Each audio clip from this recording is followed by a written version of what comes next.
A very good day to all of you. Till now, we have completed three chapters from contemporary criticism. We will now be starting grammar, and in this lecture, we start with elements of grammar. We will be going through an overview of certain outstanding features of English structure, a small scale map of areas which will be discussed in much greater detail in the next few lectures. So, the first thing when talking about grammar that comes to our mind is the sentence. Now, look at this page. Sentence is a larger unit. It is in fact, the biggest unit, uh, just lower than paragraph.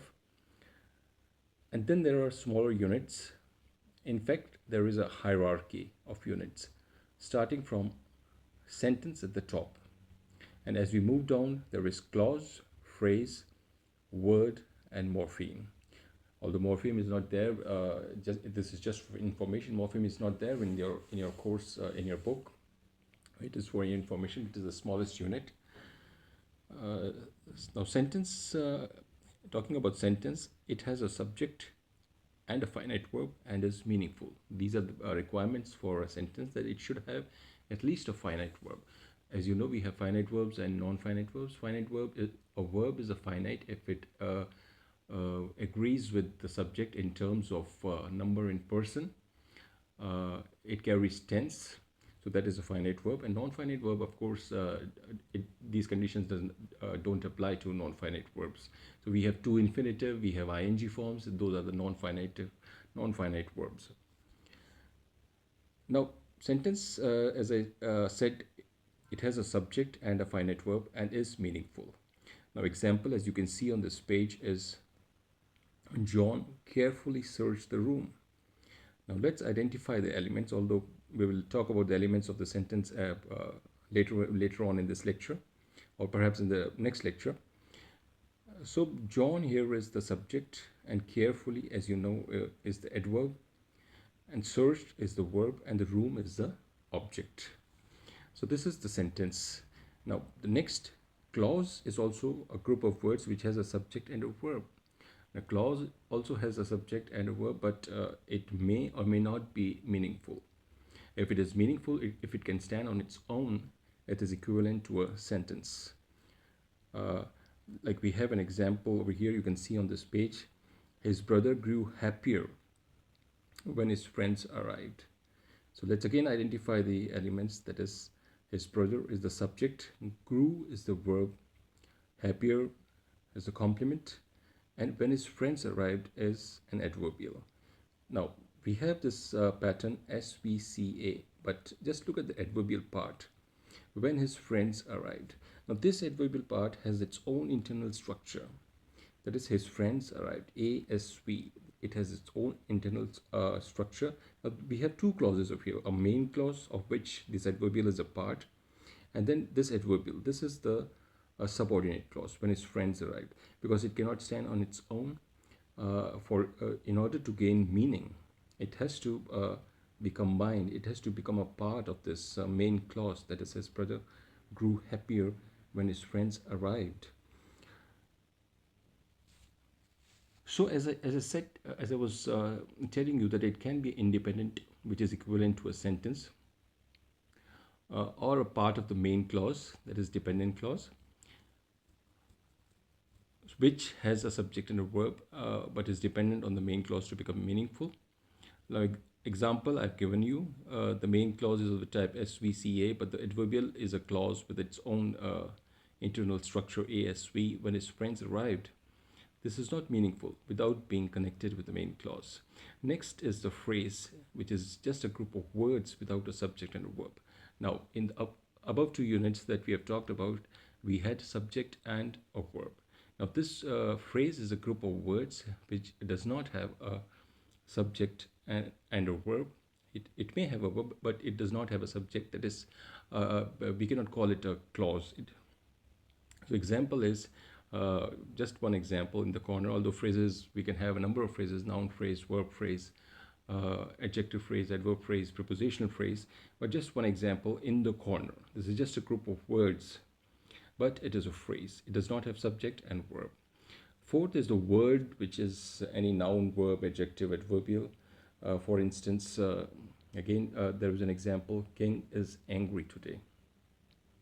So all four, they are examples of words. King is angry today. And the last unit, the smallest unit I was talking about, is the morpheme, which is the smallest unit of the grammar. As we started from the top, the subject was a sentence was the highest unit in the hierarchy. Now, the morpheme can be a free morpheme or a bound morpheme. Now, just look at those two examples, kingdom and walked. So, kingdom can be divided into king plus dom, another suffix, kingdom. Now, king is a word which is a free morpheme, which is equivalent to a word. And dom is a bound morpheme. It is meaningless. It does not gain meaning unless it combines with a free morpheme, king. The second example, walked, walk plus ed, which we use for forming past participle, past tense. So walk, the first one is a free morpheme. It is equivalent to a word. It can stand on its own. But ed is a bound morpheme, cannot stand on its own, and it will become meaningful only when it combines with a free morpheme. Now we can talk about the parts of the sentence. Although there are five elements of a sentence, that is subject, verb, object, complement, adverbial. Traditionally, there is just a primary distinction between subject and predicate. Subject is, as you know, you can see in this example, John carefully searched the room. So the subject here is John, and carefully search the room is the predicate. A predicate can also be further divided into, like we saw in earlier example, carefully is an adverb, search the verb, and the room is the object. The second one is the girl is now a student at a large university. Again, the girl is the subject, and after that is the predicate. The third, his brother grew happier gradually. His brother is the subject. Now, it rained steadily all day. It is the subject. There are no participants. When we're talking about weather or in certain circumstances, we don't have participants where we can use it. So, it rained steadily all day. He had given the girl an apple. He is the subject, had given the girl an apple is the predicate. They make him chairman every year. So they is the subject, they make him chairman every year. Now, as I told you that there are five elements in a sentence, we cannot have the sixth element, although one of these elements, they can be repeated in a sentence, but there is no sixth element. Now, have a look at the last sentence, that is, they make him chairman every year. All five elements are there in this sentence. They is the subject, make is a verb, him is the object, and chairman is the complement. Every year is the adverb. So this is a complete sentence, SVOCA.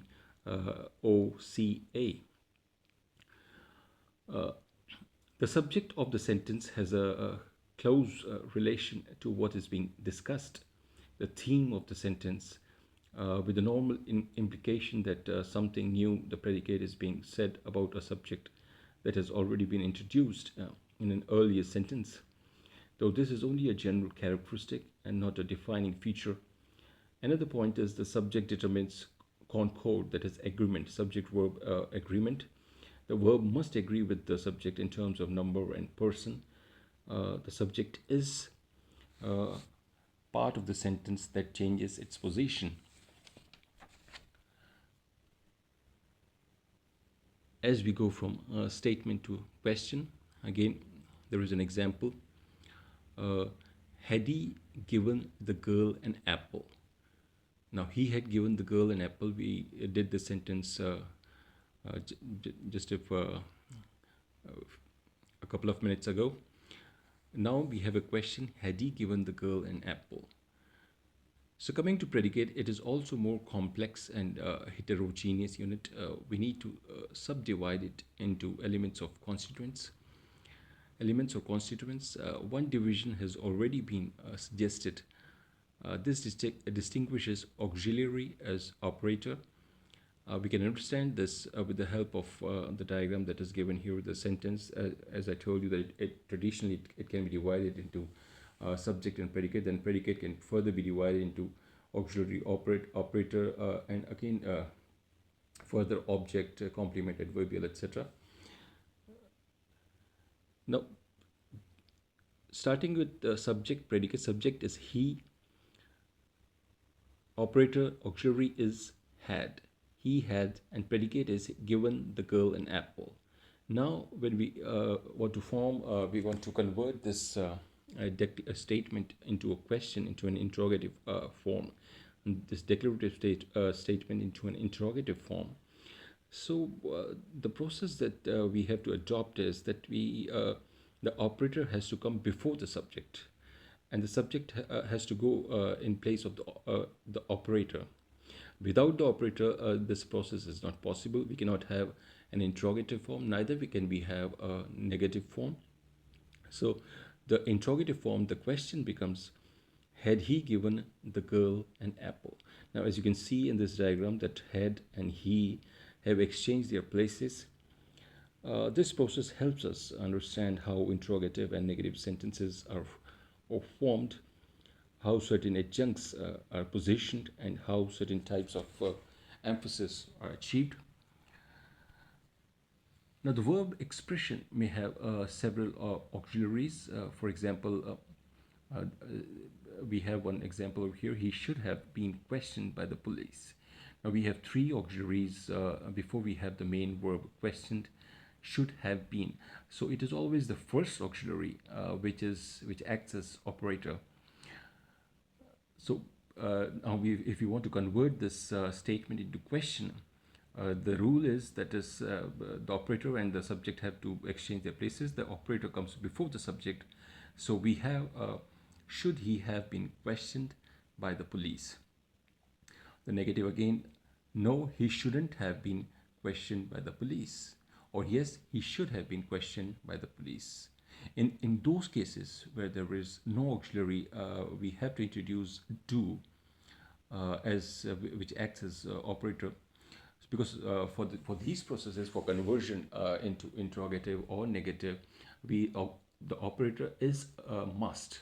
Without the operator, we just cannot have an interrogative or a negative.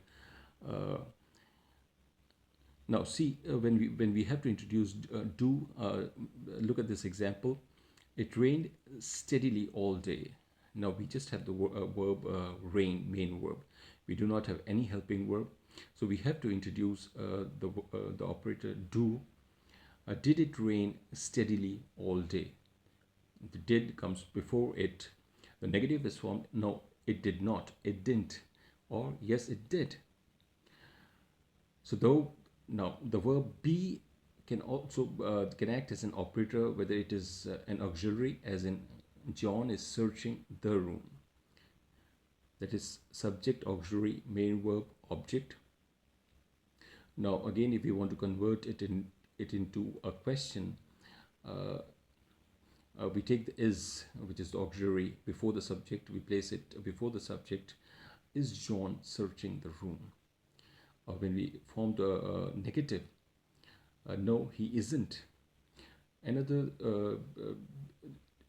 instances where be is not an auxiliary, where it is the only verb, that is the main verb. The girl is now a student. So if in this case we do not have the be does not act as an auxiliary, it is the main verb. So still it is possible for us to form a question or a negative, because is can act either ways. It can be a help. It can be along with the main verb, or it can be alone and still be. It can. It is possible to convert the sentence into a question or a negative. So, is the girl now a student? This is the question form. We can have no, she isn't, or yes, she is. Now, the same also goes for to some extent with have. Like we have, we can say, for instance, he has a degree. Subject, verb, object. Now, if you want to convert it into an interrogative one, we place the verb has before he. Has he a degree? Negative, no, he hasn't a degree. Yes, he has a degree. So this is all for today's lecture. In the next lecture, we'll be doing the elements of the sentence in more detail. Thank you.